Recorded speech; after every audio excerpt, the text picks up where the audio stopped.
እንደተገፋን እንደተበደል እንዳነባን አንኖርም። አንገት እንደደፋን አንኖርም። ጨለማ የበጠሱት ቀይ መስመር ሲያልፉ ጥጊዛቸው አሳልፏቸው እንጂ አትናደልሞች።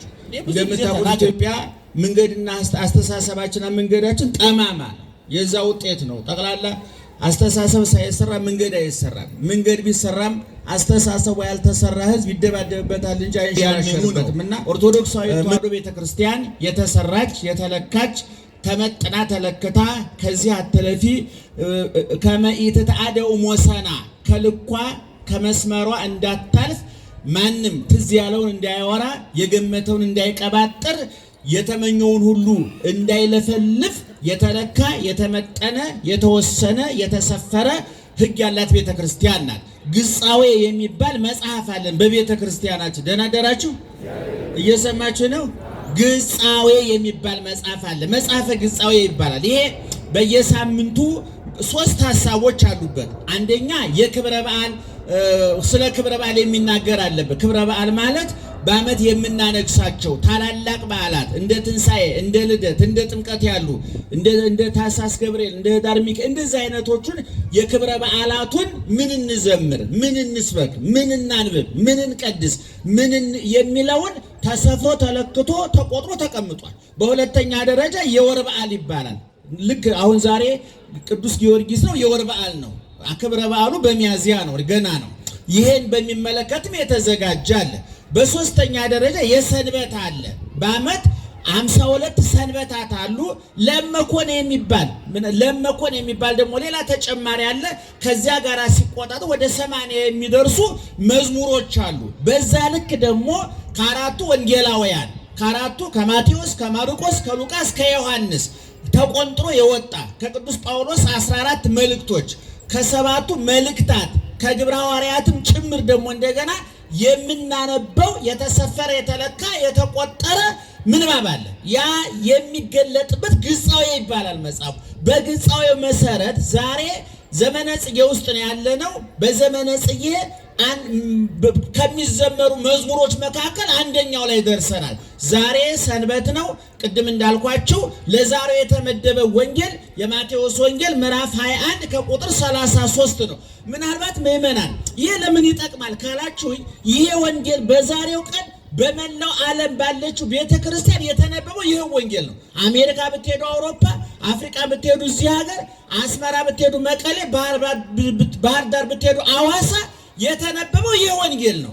ይሄ ለምን ይጠቅማል ሲባል ሰዎች የግል ሐሳባቸው እንዳይጨምሩ፣ የግል ፍላጎታቸው እንዳይጨምሩ፣ ሌሎቹን ሃይማኖቶች እብድ እንደበላው በሶ የበታተናቸው ማዕከላዊነትን ማጣት ነው። ኦርቶዶክሳዊ ተዋሕዶ ቤተክርስቲያን ማዕከላዊነት ያላት ቤተክርስቲያን ናት። በፓትርያርክ የምትመራ ሲኖዶስ ያላት፣ ጳጳሳት ያሏት፣ ሀገረ ስብከት አጥቢያ ያላት ከታች እስከ ላይ ድረስ መዋቅር የተዘረጋለት። የሚገርማችሁ መንግስት በአውራጃ ወረዳ፣ ክፍለ ሀገር ብሎ እንዲህ ያስተዳደር ልክና መልክ ከመያዙ በፊት አስቀድመን ልክና መልኩን ያሳየች አስተዳደሩን ያስተማረች ኦርቶዶክሳዊ ተዋሕዶ ቤተክርስቲያን። ስለዚህ አሁን ቅድም እንደተናገርኩት ዛሬ የተነበበ ወንጌል የማቴዎስ ወንጌል ምዕራፍ 21 ከቁጥር 33 ነው። እንደምታውቁት ጌታ ከጽንስ ጀምሮ እስከሚያርግ ድረስ 33 ዓመት ከ3 ወር በምድር ላይ ሲኖር ያስተማረው ጥልቅ ትምህርት፣ ያደረገው ድንቅ ተአምር፣ የሰራው በጎ ስራ በአራቱ ወንጌላውያን ተጽፏል። በማቴዎስ፣ በማርቆስ፣ በሉቃስና በዮሐንስ። እነዚህ አራት ወንጌሎች በጥቅሉ 89 ምዕራፎች አሏቸው።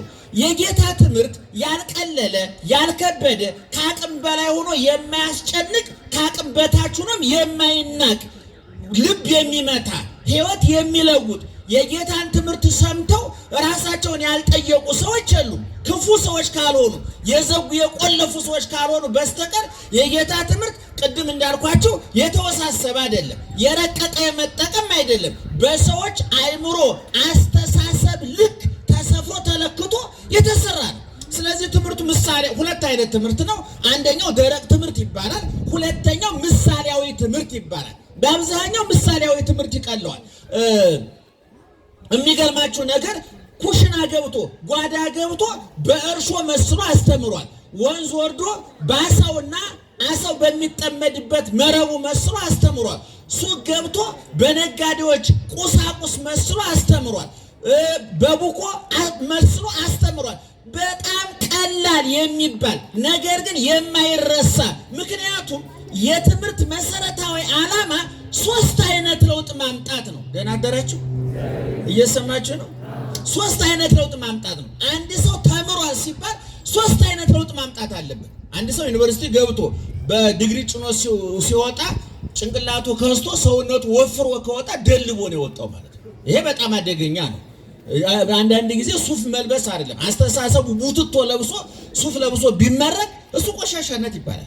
ሰውነቱ ወፍሮ ጭንቅላቱ ከስቶ ባዶውን ከወጣ አደገኛ ነው። ምክንያቱም ኪሱ ከሞላ የነፍሱ መጉደል፣ ሆዱ ከጠገበ የአእምሮ መራቅ፣ ሰውነቱ ከለበሰ የህሊናው መራቆት የማያስጨንቀው ተራ ትውልድ ይፈጠራል ማለት ነው። የክርስቶስ ትምህርት በ3 ነገሮች ላይ የተመሰረተ ነው። 1 አስተሳሰብን መለወጥ፣ 2 አነጋገርን መለወጥ፣ 3 አሰራርን መለወጥ፣ በሐልዮ በነቢብ በገቢር ማለት ነው። ይሄ የትምህርት ውጤት ነው። ዛሬ በሀገራችን ዘመናዊ ትምህርቱም ሆነ መንፈሳዊ ትምህርት ለውጥ ያላመጣውና የሥነ ጽሑፍ ውድድር የመሰለ ስብከት ውስጥ የገባ ነው። እነዚህ ለውጦች ማምጣት ባለመቻላችን ነው። ሰዎች ተሰብከው አስተሳሰባቸው አይለወጥም፣ ንግግራቸው አይለወጥም። ተሳዳቢ ሆነው ሂደው ተሰብከውም ሲመጡ ተሳዳቢዎች ነው። ከቆመበት ነው የሚቀጥሉት። የሚገርማችሁ ነገር ይሄ የትምህርቱ ችግር ነው። ትምህርት ቤት ሲገባ ያልተለወጠ ተማሪ መምህሩ ነው ሲወጣም ሳይለወጥ ነው የሚወጣው። ነገር ግን ትምህርት ሐዋርያው ቅዱስ ጳውሎስ እንዳለው በልባችሁ መታደስ ተለወጡ፣ ንጹሕ ልብ ፍጠርልኝ ሲል ጌታ አስተሳሰብ ይለወጣል። ሰዎች ልብሳቸውን ይቀይራሉ፣ ቤታቸውን ያጸዳሉ። አይምሯቸው ግን ቆሽሾ ሸረሪት አድርቶበት በረሮ አድርቶበት ቆሽሾ ትቢያ ነፍቶበት አቧራ ነፍቶበት የሚገኘው ጭንቅላት የሚጸዳው በትምህርት ነው እና ጌታ ስራዬ ብሎ ነው ያስተማረው። ቅድም እንደተናገርኩት ያልተወሳሰበ ያልተራቀቀ ሰዎችን ከብዶ የማያስጨንቅ ከአቅም በታችም ሆኖ ደግሞ ይሄ ምንድን ነው ተብሎ የማይናቅ እንግዲህ ትምህርቱ 2000 ዓመቱ ነው። ዛሬም ትኩስ ነው፣ ይበላል። ዛሬም ሕያው ነው፣ ይፈውሳል። ዛሬም የወደቁትን ያነሳል። ዛሬም የረከሱትን ይቀድሳል። ዛሬም የተሰበሩትን ይጠግናል። ዛሬም የጠፉትን የት ነኝ ያለሁት ምን እየሰራው ነው ብለው ራሳቸውን ገምግመው ህሊናቸውን ከህሊናቸው ጋር ታርቀው ከሰው ጋር ታርቀው ከፈጣሪያቸው ጋር ታርቀው በምድር የተረጋጋ የሰከነ ህይወት እንዲኖሩ ከሞት በኋላ ደግሞ የተረጋገጠ ዋስትና ያለው ሰማያዊ ተስፋ እንዲኖራቸው የሚያደርገው የትምህርቱ ሁኔታ ነው እና ጌታ በዚህ ትምህርት ምንድን ነው ያስተማረን? ቅድም መምህራችን እንደነገሩን በዘመኑ ለነበሩ ሰዎች በእነሱ በኩል ለእኛ ነው የደረሰ እና ሰውየው ብእሲ በዓለ ወይን በአንድ ባለ ሀብት ነው። ሰፊ የወይን ቦታ ያለው ነው። ለሰዎቹ ይህን የወይን ቦታ አልሙ፣ አብረን ተጠቅማችሁ ጥቀሙ ብሎ ሰጥቷቸው ሄደ። የሚገርመው ነገር አጥር ሰርቶለታል።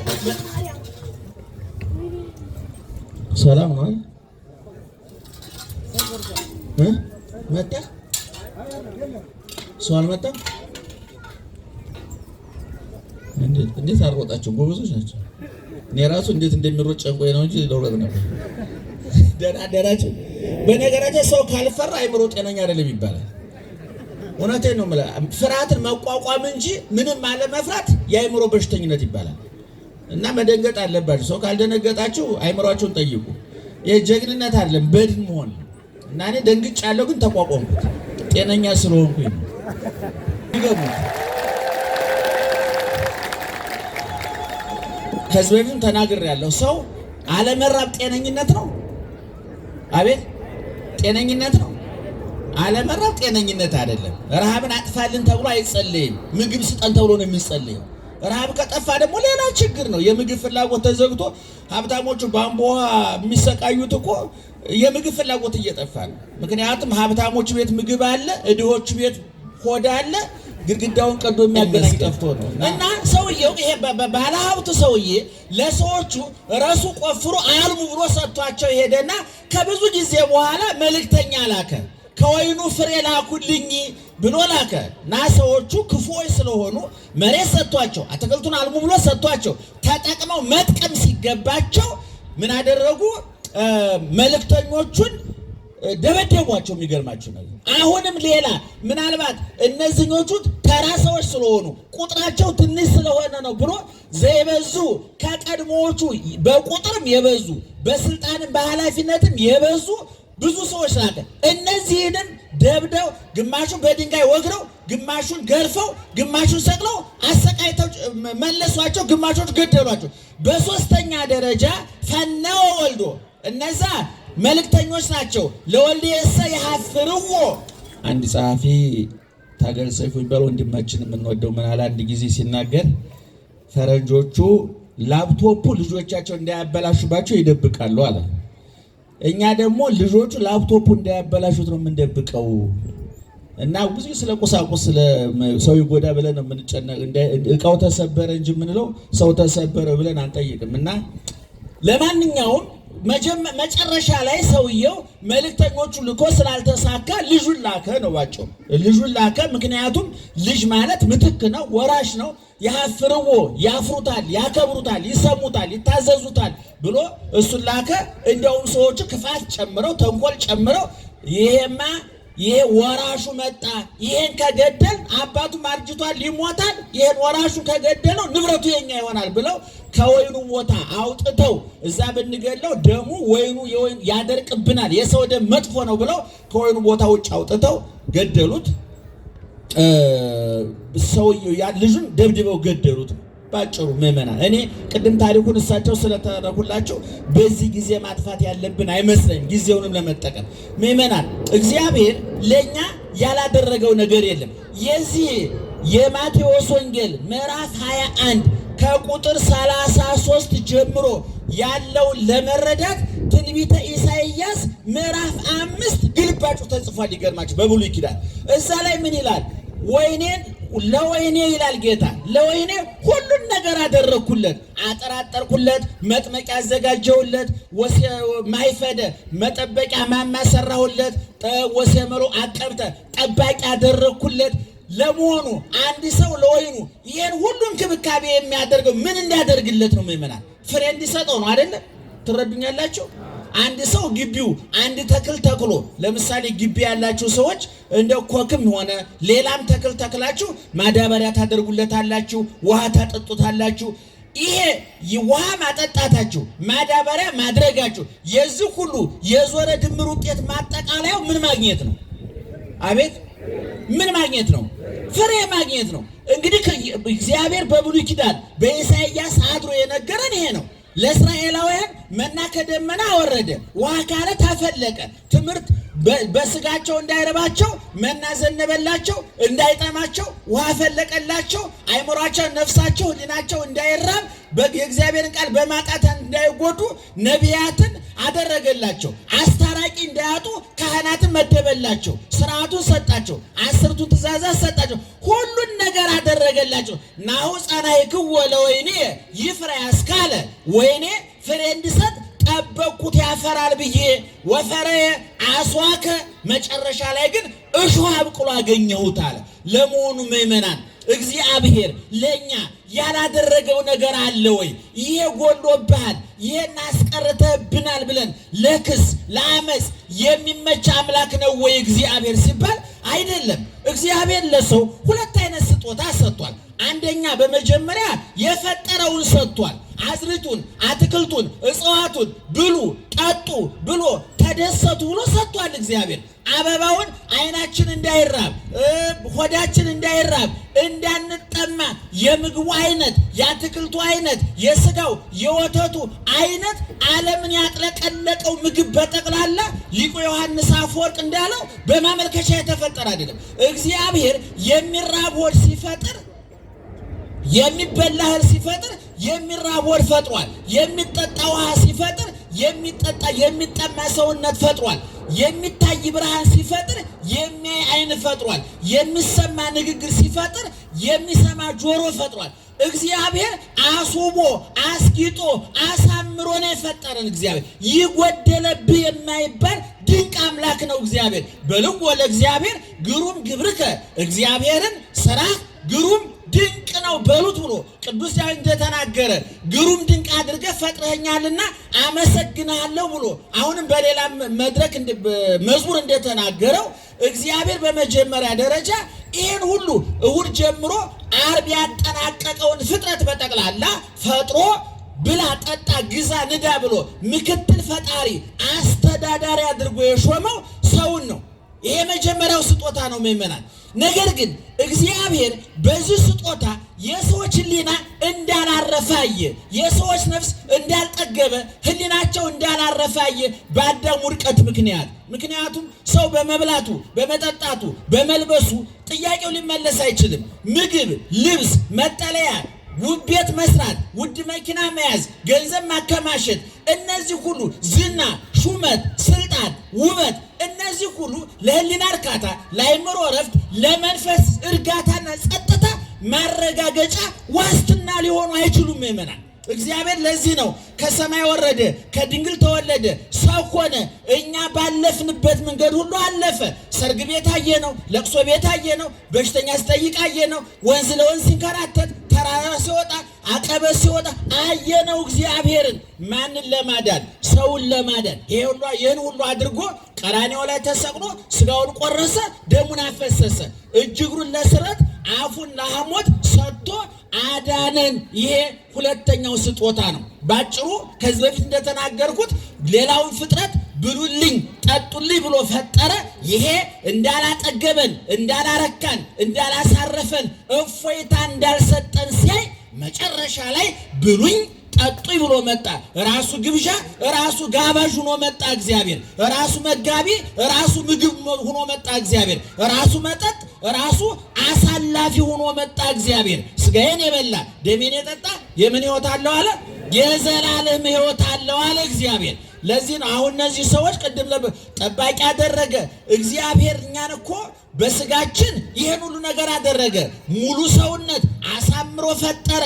አየሩ የምንተነፍሰው አየር፣ ብርሃኑ፣ የምንጠጣው ውሃ፣ ይሄ ሁሉ በነፃ በልግስና ከሱ የተገኘ ነው። ነገር ግን ይሄ ሁሉ ሐዋርያው ቅዱስ ጳውሎስ እንዳለው መጣ ወርሶ በእንቲአነ፣ መጀመሪያ የእሱ የሆነውን ሰጠን፣ መጨረሻ ላይ ግን እሱን ራሱን ሰጠን። መጀመሪያ በእጁ የፈጠረውን በቃሉ የፈጠረውን ሰጠን። መጨረሻ ላይ ግን እጁን ሰጠን፣ ቃሉን ሰጠን። ብሉኝ ጠጡኝ፣ በልታችሁኝ ጥገቡ፣ ጠጥታችሁኝ እርኩ፣ ለብሳችሁኝ ከመራቆት ነፃ ሁኑ ብሎ ማረጋገጫ ሰጠ እግዚአብሔር። ለዚህ ነው አሁን እነዚህ ሰዎች ግን መልእክተኞች ሁሉ ገደሉ።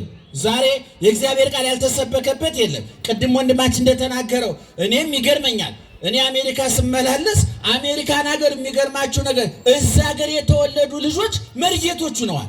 መዝሙር ይቆማሉ፣ ማህሌት ይቆማሉ። ምእመናን እንደው መዝሙር ሲባል በጣም ከይቅርታ ጋር እንዳትቀየሙ ዘማሪዎቹ፣ ይሄ ወጣቶቹ የሚዘምሩትን የአማርኛው መዝሙር እያልኳችሁ አይደለም። በጣም ይቅርታ። ሁለት ዝማሬ መዝሙር የሚባለው ውስጥ ቅዱስ ያሬድ ከብሉይ ለቅሞ ከሐዲስ ቀስሞ ከመጻሕፍተ ሊቃውንት ከመጻሕፍተ መነኮሳት ከሱ በፊት ከተጻፉ ገድላት ቀምሞ ያዘጋጀው ንባቡ ጆሮ የሚሞላ ምስጢሩ አእምሮ የሚያጠግብ ዜማው ሕሊናን የሚያረካ ቀለም አለ። በግዕዝ ቋንቋ መዝሙር የምንለው ያንን ነው። ለምሳሌ የዛሬው መዝሙር ጸገየ ወይን ይባላል። ወይኑ አበበ። ይህን ሰሞን ተራራው የሚያብብበት፣ ሜዳው በአበባ የሚሸፈንበት ይህን ሁሉ ያደረክ እኮ ጌታ ሆይ አንተ ነህ።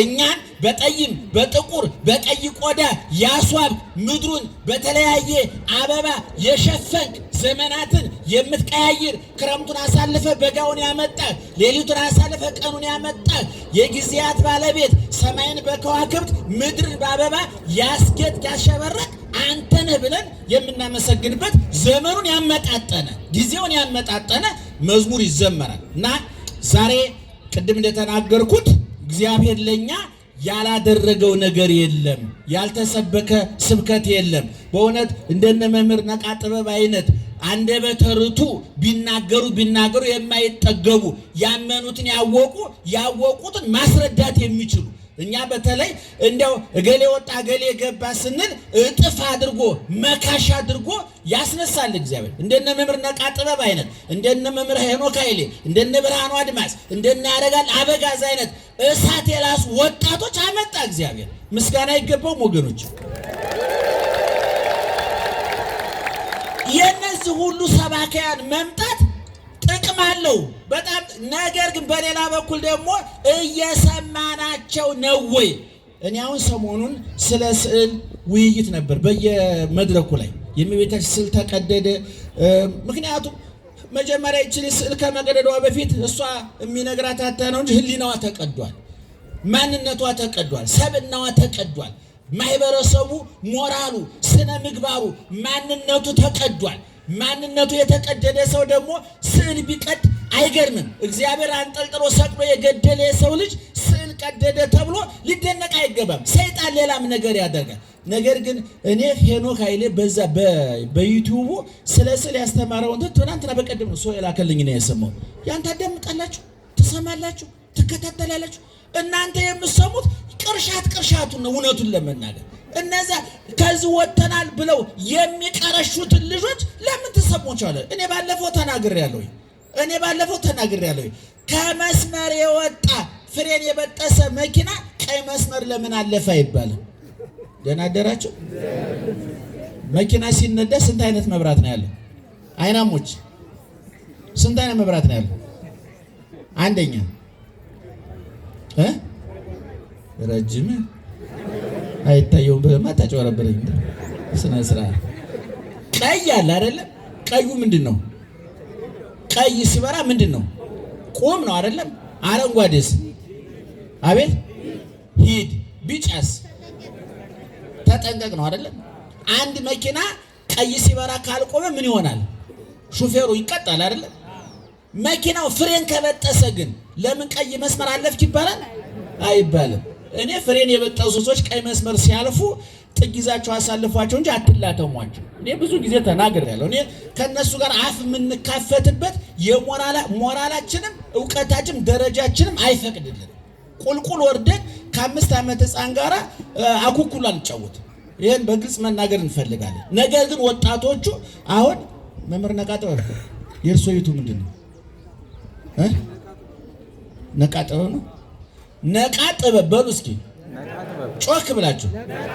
እኔ በደንብ ሰምቼዋለሁ አውቀዋለሁኝ። ሲጻፍ እንዴት ነው? በአማርኛ ነው። ነቃጠበ ብላችሁ ጽፋችሁ እስኪ እዛ ውስጥ ያለውን አዳምጡ። እስኪ ሄኖክን ዩቲዩብ ግቡና አዳምጡ። እስኪ እና ያረጋል የሚያስተላልፉትን ትምህርት አዳምጡ። መጽሐፎች እስካሁን እስኪ በጣም ይቅርታ አድርጉልኝ። ያረጋል መጽሐፍ ያነበበ ሰው እስኪ እጁን ያውጣ እስኪ። እጅ አውጡ። ለካ አይታየኝም። አጨብጭቡ። ረስቼው አንዳንዴ ሞቅ ሲለኝ አለማየቴ ይጠፋብኛል። እሺ ያነበበ ሰው አለ? እኔ ያነበበ ካለ እሸልማለሁ። በእውነት ማርያምን ምን ሽልማቱ ምንድነው? 5 ብር ቃል ሊሆን ይችላል። እጅ ያወጣ ሰው አለ? የለም። እጅ ያወጣ ሰው አለ? የለም። አሁን መጽሐፍ ላይ ዩቲዩብ ላይ የብርሃን እናት ሄኖክ መጽሐፍ ስለምቤት የብርሃን እናት የሚል ሄኖክ ስለምቤታችን የጻፈው መጽሐፍ አለ። ተተርኳል ዩቲዩብ ላይ ሰምታችሁ ታውቃላችሁ? ምን በወጣችሁ አያችሁ። አንድ ልጅ በጊዜ ዳቦ ካልበላ አፈር ሊበላ ይችላል፣ ቆሻሻ ሊበላ ይችላል። ስለዚህ እኔ እዛ ውስጥ ግቡና እስቲ ማታ የብርሃን እናት የሚለው ተተርኩ በቀደም ሰማሁት። እኔ ጥቂቱን ነው የሰማሁት። እንዴት እንደሚጣፍጥ እሱን እየቆራረጣችሁ ብታዳምጡ አይምሯችሁ ያርፋል፣ ጭንቅላታችሁ ይሞላል። ወፍ በበረረ ዘንግ በተወረወረ ኮሽ ባለ ቁጥር አትበረግጉም ወገኖች። አያችሁ፣ ይህን ሁሉ አድርጓል እግዚአብሔር። ትምህርት አልነሳም፣ አስተማሪ አልነሳም። እገሌ ወጣ እገሌ ገባ ስንል እንደና አባ ገብረ ኪዳን አይነት አንዱ በቃኝ ትንታግ የሆኑ ሰዎች አመጣ እግዚአብሔር። አዳምጣችኋሉ፣ እናንተ ሰምታችኋሉ። እናንተ እነዛን ነው መስማት ያለባችሁ። ሐዋርያ ቅዱስ ጳውሎስ ምን አለ? አንተ ሙሴ መልአክ ከሰማይ መልአክ መጥቶ እንኳን ቢያስተምራችሁ እኛ ካስተማርናችሁ ውጭ እንዳትቀበሉ አለ። መልአኩን አትቀበሉ ማለቱን አይደለም። መልአኩ ከእኔ የተለየ ትምህርት አያመጣም። ተጸንሻለሽ ተወልጃለሽ ብሎ ገብርኤል የተናገረው ነው። ተጸነሰ ተወለደ የሰበኩላችሁ የኛ ትምህርት የመላእክት ትምህርት ነው ማለቱ። ስለዚህ ምእመናን የተደረገልን ነገር እናስተውል። ትምህርቱ አለ፣ ቅዳሴው አለ፣ ማህሌቱ አለ፣ ሁሉ ነገር ተዘጋጅቶ ለወገኖቻችን እኛ መብላት መመገብ ግን መቻል አለብን። መቼም አንድ ሰው ስለ ዳቦ ብዙ ስለተወራደ ሊጠግብ አይችልም። ስለ መዳን ብዙ ስለተወራለት ሊፈወስ አይችልም። ኪኒን በኪሱ ቢሸከም አይፈወስም። ኪኒኑን መዋጥ፣ ሽሮፑን መጠጣት፣ መርፌውን መወጋት አለበት። ስለዚህ ቤታችሁ ሲገቡ ማታ ማታ እነዚህ የነ መምህር ነቃ ጥበብን የነ መምህር ሄኖክን ሌሎች ምን አሁን ለጊዜው ያልጠቀስኳቸው ወንድሞቻችን አሉ የሚደክሙ በየዩቲዩቡ እና እዛ ላይ ገብታችሁ አዳምጡ። ያንን ካዳመጣችሁ ውስጣችሁ ባዶ አይሆንም። ምክንያቱም የሞላ ጀሪካ ላይ መሙላት አይቻልም። እና ሌሎችም ሐሳባችሁ ያመጡ የሚደፉባችሁ እውነቱን ለመናገር እኛም ሞልተን ስላልተገኘና የተደረገልን እንዲገባን አምላካችን ይርዳል። ቅጥር ተሰርቶልናል፣ አጥር ተሰርቶልናል፣ ጠባቂ ተሹሞልናል። ፍሬ ማፍራት አለብን። ፍሬውን ይጠይቃል እግዚአብሔር። ኋላ ይመጣል። ምን ሰራህ ምን አደረግክ ይላል እግዚአብሔርና ኋላ ተርቤ ተጠምቼ አላጠጣችሁኝም፣ አላበላችሁኝም፣ እንግዳ ሆኜ አልተቀበላችሁኝም፣ ታምሜ አልጠየቃችሁኝም ብሎ ይጠይቃል እግዚአብሔር። ፍሬውን ሊወስድ ይመጣል ማለት በዕለተ ምጽአት ደጉና ክፉና ደጉ የሚለይበት፣ ምርትና ግርዱ ፍሬና ገለባው የሚለይበት ዘመን ይመጣል። እንደተበሰበሰን ፍሬው ከገለባ ጥሬው ከብስሩ እንደተደባለቀ አይቀርም። እንክርዳዱ ከስንዴ የሚለይበት፣ ስንዴው ወደ ጎተራ እንክርዳዱ ወደ እሳት የሚገባበት የተጣራ የፍርድ ቀን ይመጣል። እንደተገፋን እንደተበደል እንዳነባን አንኖርም። አንገት እንደደፋን አንኖርም። ጨለማው ይገፈፋል፣ ሌሊቱ ይነጋል፣ ክረምቱ አልፏል፣ በጋ ይመጣል፣ የተስፋ ቀን ይመጣል። ነገር ግን ያ እንዲመጣ እኛ መምጣት አለብን። ደህና ዋሉ።